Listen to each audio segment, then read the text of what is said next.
Donc bonjour, on se retrouve pour un petit peu la review du premier Mortal Rims, donc qui est assez intéressant pour le premier épisode, comme c'est marqué, on a 13 figurines, des dés, des réglettes, une réglette et un tapis de jeu. J'ai vu le tapis de jeu, il est un peu petit, mais bon. Donc on va regarder tout ça ensemble. Donc voilà. Mais, au niveau des figurines, c'est assez intéressant. Parce que si vous allez les acheter en magasin, il y en a pour une quarantaine d'euros à peu près. Hop, on va regarder un petit peu ensemble.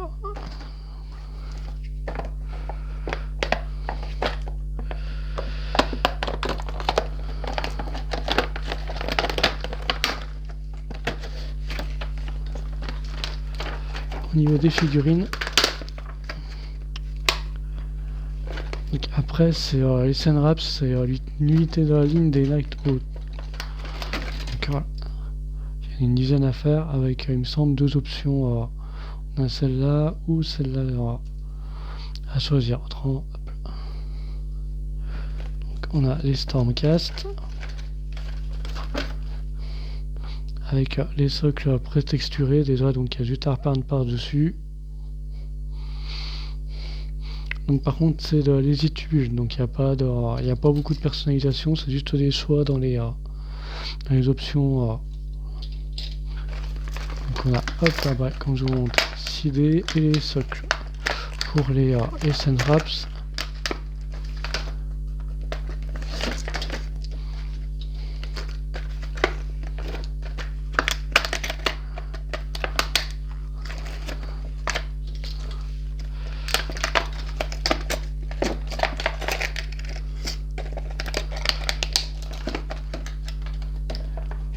On va vérifier ensemble s'il y a bien les 10.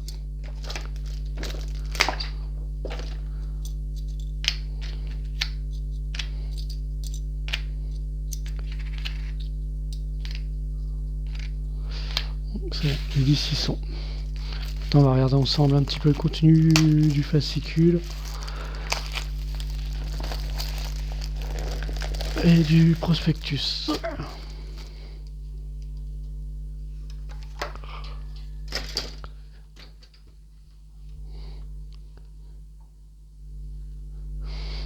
Petit souci de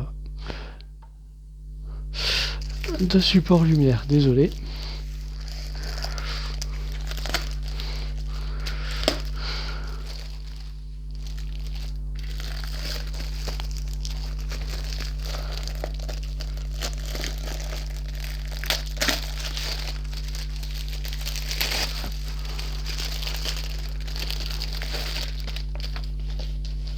Donc la réglette de 12.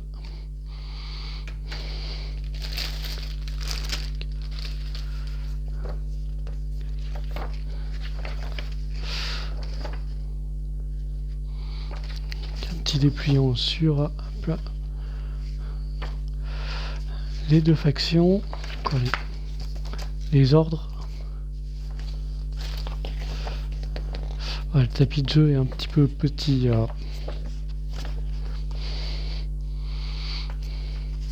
Pour prendre en main, pas mal, mais c'est tout. Donc voilà, je suis déjà abonné. Du coup, on verra ensemble les éditions Elite. On pourra regarder tous ensemble. Voilà, ça donne. Voilà, je suis abonné en Elite.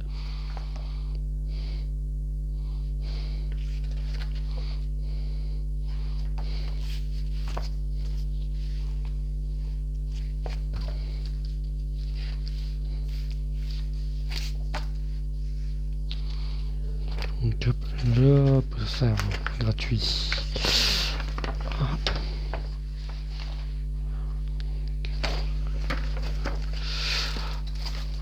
Donc avec le contenu de ce qu'on va avoir, hop.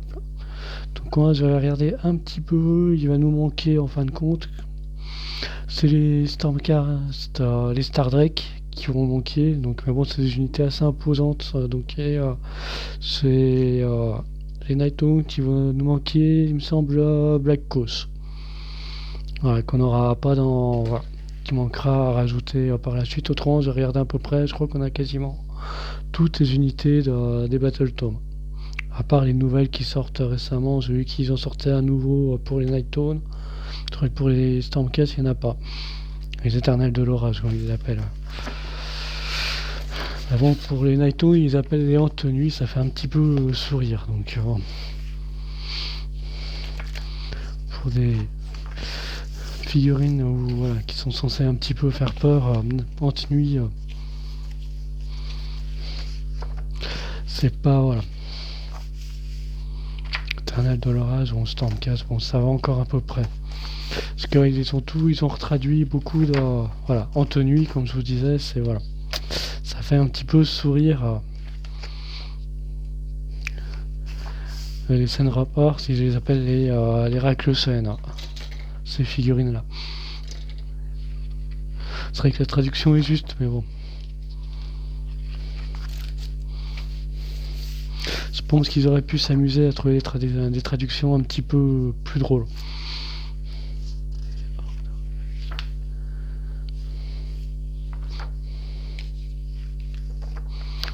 Donc, voilà.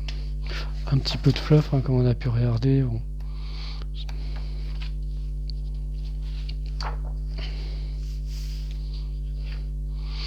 Donc pour Ekenor, je l'ai comme figurine. Je vous dis quand même courage pour l'assembler. Voilà. Je vous le dis quand même, elle est super sympa, mais à l'assemblage, un petit peu costaud.